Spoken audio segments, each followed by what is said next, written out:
Hello class 8th. In today's worksheet 39, we are going to do with the topic article a and the. Beta, we have previously done with topics a and now we are going to do with the. This is the part 2 of our previous worksheet. So, the definite article. The is a definite article. Definite article है, इसे definite बोला जाता है. इसके साथ कहीं पे भी कुछ भी लग जाए ये उसको स्पेशल बना देता है, पर खुद इसका जो मीनिंग होता है वो क्या होता है, कुछ नहीं होता, पर ये जिसके साथ आता है उसे स्पेशल बनवाता है. जैसे अ सिंगुलर और plural noun when it is clear obvious which person और things we are talking about. कई बार हम इसका यूज़ किसी सिंगल या प्लूरल नाउन के साथ करते हैं जब हमें क्लियर होता है कि हम किसके बारे में बात कर रहे हैं. जैसे देखिए एग्जाम्पल देखिए, there is a lamp in my bedroom. मेरे बेडरूम में एक लैंप है. कौन से लैंप की बात हो रही है, जो मेरे बेडरूम में था. और जब आपने फर्स्ट टाइम उस लैंप के बारे में बात की आपने यू लगाया, the lamp is next to the desk. वो जो लैम्प है वो डेस्क के पास पड़ा है, रखा हुआ है. तो यहाँ पर देखिए पहले सेंटेंस में हम अ लगा रहे हैं क्योंकि हम उसे नहीं जानते. सेकंड में वो स्पेशल हो गया, कौन सा वाला लैम्प, जो मेरे बेडरूम में है. कहाँ रखा हुआ है, डेस्क के पास रखा हुआ है, तो इसलिए आप उसके लिए द लगा रहे हैं. यानी फर्स्ट जब आपको उसको नहीं जानते, अगर वो सिंगुलर है तो आप ए या एन लगाते हैं, और सेकेंड टाइम जब आप उसको जानते हैं, आपकी फेमिलियरिटी उससे पता चल जाती है, तो आप उस टाइम पे उसके लिए क्या लगाते हैं, द का यूज़ करते हैं. Anything which we identify immediately, कोई चीज़ जिसको हम तुरंत आइडेंटिफाई कर लेते हैं, यानी वो चीज़ जैसे आइडेंटिफाई होती है तो वो स्पेशल बन रही है. जैसे we watch the new cartoon movie last night, हमने कल न्यू कार्टून मूवी देखी. ठीक है, नेक्स्ट डे तो कौन सी कार्टून मूवी, न्यू वाली, तो न्यू बोलती है वो स्पेशल होगी, द लग गया. Music instruments, violin, guitar, drums, flute, Piccolo. Piccolo भी फ्लूट की तरह ही दिखता है और फ्लूट की तरह ही बजता है. तो ये सब म्यूज़िकल इंस्ट्रूमेंट्स हैं, इनके नाम के आगे भी आप क्या लगाते हो, द लगाते हो. जैसे शी प्लेज द पियानो, वो पियानो बजाती है. समथिंग दैट इज़ यूनिक और देयर इज़ ओनली वन, कोई ऐसी चीज़ जो बिल्कुल यूनिक है, निराली है, यानी उसके जैसा कोई नहीं है. ठीक है, एटलीस्ट नियर बाय नॉलेज में तो नहीं है. जैसे स्टार्स हो गए, कुछ सन हो गए, ठीक है, आपकी अर्थ हो गई, प्लैनेट्स हो गए, माउंटेन्स के नेम हो गए, इस तरीके से. तो the sun, the moon, the internet, ये यूनिक चीज़ें हैं. Names of rivers, seas, oceans, mountain ranges and desert, कहते नदियों के, समुद्र के और महासागर, माउंटेन रेंजेस जो होती हैं, और डेजर्ट होते हैं रेगिस्तान. इन सब के जो नेम होते हैं एक तो हमेशा कैपिटल में आता है और इनसे पहले द लगता है. The Ganges, the Arabian sea, the Himalayas, the Sahara desert.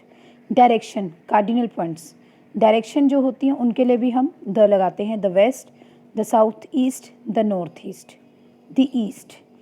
एक चीज़ मैं और बताना चाहती हूँ, द और दी प्रोनाउंसिएशन में हल्का सा डिफरेंस होता है.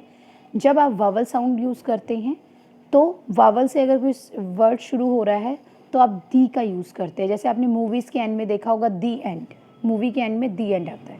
ठीक है, और द कहाँ पर आता है, जहाँ पे आपका कंसोनेंट साउंड होता है. एक एग्जाम्पल में दोनों को वाइंड अप करना चाहूँगी. The sun rises in the east. The sun, sun जो है, स जो है आपका कंसोनेंट साउंड है, तो द सन, द का साउंड आया. और जहाँ पे ईस्ट आ रहा है, ईस्ट आपका वावल साउंड है, तो वावल के लिए आपका दी प्रोनाउंसिएशन आया. तो ये बेसिक डिफरेंस है द और दी के लिए. ठीक है, next, choose the correct article a, an और द. सो अब हम चेक करेंगे कि हमें कितना आ गया. देखिए, all that students were present, ज़्यादा स्टूडेंट्स हैं, ए और एन तो हो नहीं सकता, तो आंसर वुड बी द. जितने स्टूडेंट्स हैं सब प्रेजेंट थे. Dash moon is shining dash sky, obviously बात है, यूनिक है स्काई भी और मून भी, तो answer would be the moon is shining in the sky. Moon जो है स्काई में चमक रहा है, आसमान में.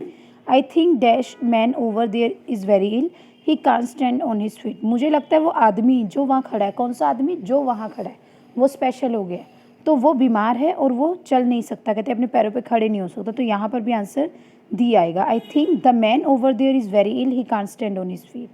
आई watch the video you had sent me, मैंने वो वीडियो देखी जो तुमने मुझे भेजी थी. तो जैसे तुमने बोल दिया वो वाली वीडियो, मतलब वो जो स्पेशल हो गई, वो तुमने मुझे भेजी थी. तो I watch the video that you had sent me. She was wearing a beautiful dress when she met her sister. अब जनरल सी बात हो रही है कि जैसे जब वो अपनी बहन से मिली तो उसने बहुत खूबसूरत सी एक ड्रेस पहनी हुई थी. तो answer would be a. She is a nice girl, simple बात हो रही है, वो एक अच्छी लड़की है. Do you want to go to dash restaurant where we first met. क्या तुम उस रेस्टोरेंट में जाना चाहते हो जहाँ हम पहली बार मिले, मतलब वो रेस्टोरेंट स्पेशल है, तो यहाँ पर आ जाएगा द। कौन सा रेस्टोरेंट जहाँ हम पहली बार मिले, ये बोलते वो स्पेशल हो गया the. He is an engineer, an engineer का प्रोनाउंस करेंगे अगर आप एन, ठीक है। Dash topic we are reading is very interesting. वो टॉपिक जो हम पढ़ रहे हैं, कौन सा टॉपिक, वो स्पेशल टॉपिक है the topic we are reading is very interesting, वो बहुत इंटरेस्टिंग है। I saw dash old man in dash street, मैंने एक बूढ़े आदमी को देखा, an old man in the street, मैंने गली में एक बूढ़े आदमी को देखा। नेक्स्ट है, हमेशा याद रखिए जब भी कंपैरेटिव डिग्री एक ही सेंटेंस में आती है, जैसे द मोर, ठीक है। The more you work the more you gain, जितना ज़्यादा तुम काम करोगे उतना तुम्हें फ़ायदा होगा।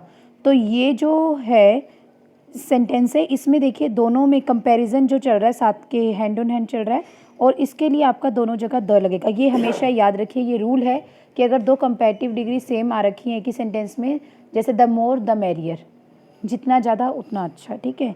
नेक्स्ट है, ही केम हियर डैश आर अगो, वो यहाँ पर आया कब, 1 घंटे पर, तो आंसर वुड बी एन। और आज इसी के साथ मैं ये वर्कशीट आपकी फिनिश कर रही हूँ। आई होप आप लोगों को समझ आया होगा। Till then stay home, stay safe, thank you very much.